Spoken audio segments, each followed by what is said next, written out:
China has seen its first deaths from COVID-19 in 6 months, and thousands more people are catching the disease, despite the government's strict lockdown policy.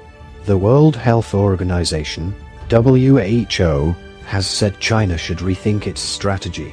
On Sunday, the 20th of November alone, there were 26,824 new cases recorded in China. That is close to the peak back in April 2022. 3 people in Beijing are reported to have died from COVID-19 over the past few days. New COVID cases have been reported throughout China. Guangdong, in the south, is the worst affected region.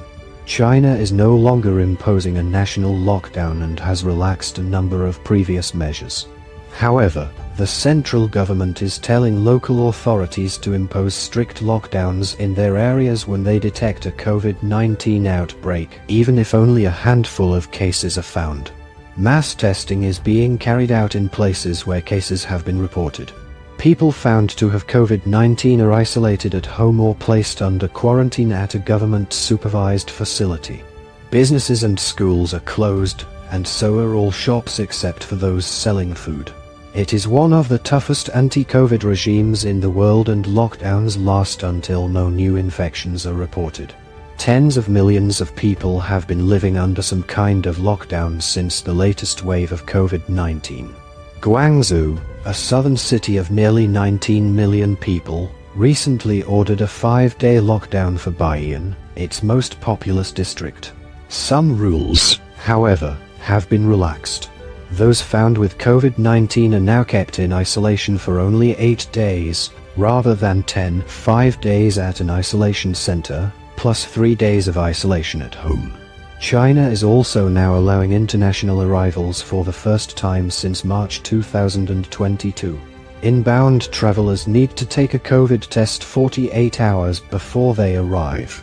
Unlike other countries, which have accepted they will have to live with the disease to a certain extent, China is following a policy it calls Dynamic Zero, taking dynamic action wherever COVID-19 flares up in order to eradicate it. China's government argues that this policy saves lives, because uncontrolled outbreaks would put many vulnerable people at risk, such as the elderly. Strict lockdowns mean China's death toll has stayed low ever since the start of the pandemic. The official figure is now just over 5,200. This reported figure equates to 3 COVID deaths in every million in China, compared with 3,000 per million in the US and 2,400 per million in the UK. In recent months, lockdowns have taken place in several cities at the same time. These include Shenzhen, a city of 17.5 million, which is the center of China's technology sector, and Shanghai, a city of 26 million, which is China's manufacturing, trade and financial hub. Lockdowns have led to factories and ports being shut for long periods, and they have affected a number of joint ventures with foreign companies. This means that China's economy has grown by only 3.9% over the past year, compared with China's growth target of 5.5% for 2022. It is also affecting businesses and consumers in the rest of the world, who have come to rely on China for supplies of goods. A lockdown at the Foxconn plant in Zhengzhou has affected the production of iPhones, leading to fears of a worldwide shortage of them. Factory closures have also led to fears of a shortage of toys worldwide in the run-up to Christmas. China was seen as an example of a country handling the virus relatively successfully at the start of the pandemic. But the WHO has said it is very hard to contain the current Omicron variant spreading across China because it is more infectious than other variants.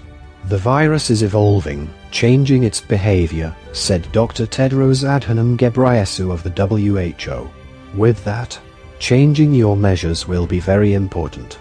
Chinese President Xi Jinping says the zero-COVID policy is scientific and effective, and the government has said the WHO's suggested change of policy would inevitably lead to the deaths of a large number of elderly people.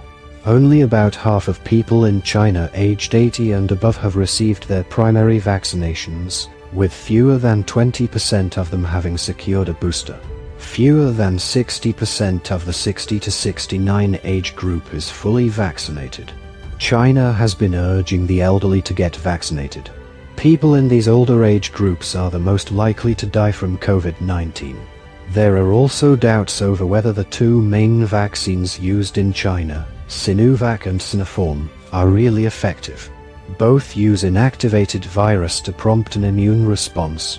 Studies suggest they provide little protection against infection by the Omicron variant, even after 2 doses. The US and other Western nations have offered China mRNA vaccines, which might be more effective, but they have not been widely used in mainland China. Additional reporting by Jeremy Howell.